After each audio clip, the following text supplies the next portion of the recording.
యాదాద్రి భువనగిరి జిల్లా యాదగిరిగుట్ట డిపోలో ఆర్టీసీ కార్మికులకు సమ్మె కొనసాగుతుంది. 3వ రోజు ఆర్టీసీ కార్మికుల సమ్మె కొనసాగించారు.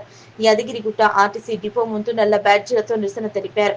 యాదగిరిగుట్ట ఆర్టీసీ డిపో ముందు ప్రధాన రహదారిపై ర్యాలీ తీసి మౌన ప్రదర్శన చేశారు. 3వ రోజు యాదగిరిగుట్ట ఆర్టీసీ కార్మికుల నిరసనకు మద్దతు తెలిపి నిరసనలో పాల్గొన్నారు. ఇంకా ప్రాణాలు బలి తీసుకునే వరకు ప్రభుత్వం చూస్తారా అని మండిపడ్డారు. త్వరగా కార్మికులను ఇబ్బంది కలిగించకుండా చర్యలు చేపట్టాలని కోరారు టీఆర్సీ పార్టీ నేతలు మరియు బీజేపీ నేతలు.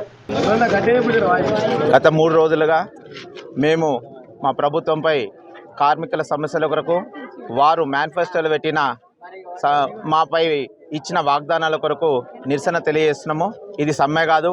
ప్రతి కార్మికుడు తన ఆవేదన రోజు స్టీరింగ్లపై చనిపోతుంటే తన ఆక్రోశం వెలగక్కడమే కానీ మేము ఇక్కడ సమ్మె చేయట్లేము, ప్రభుత్వం మీద వ్యతిరేకంగా చేయట్లేము.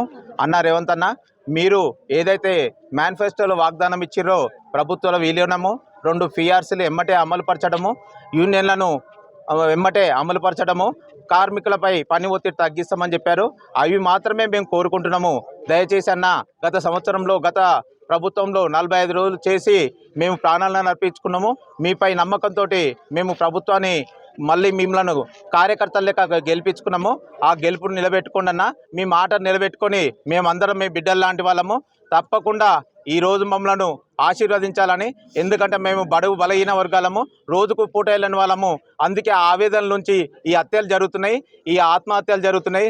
దయచేసి అన్న, మా ఆక్రోశాన్ని, బాధను అర్థం చేసుకొని మీరు త్వరలో ప్రభుత్వంలో విలీనం చేసి మమ్మల్ని మీ హక్కున చేర్చుకోవాలని మనస్ఫూర్తిగా కార్మిక జేఏసీ తరపున, కార్మిక లోకం తరపు నుంచి మిమ్మల్ని కోరుకుంటున్నామన్నా.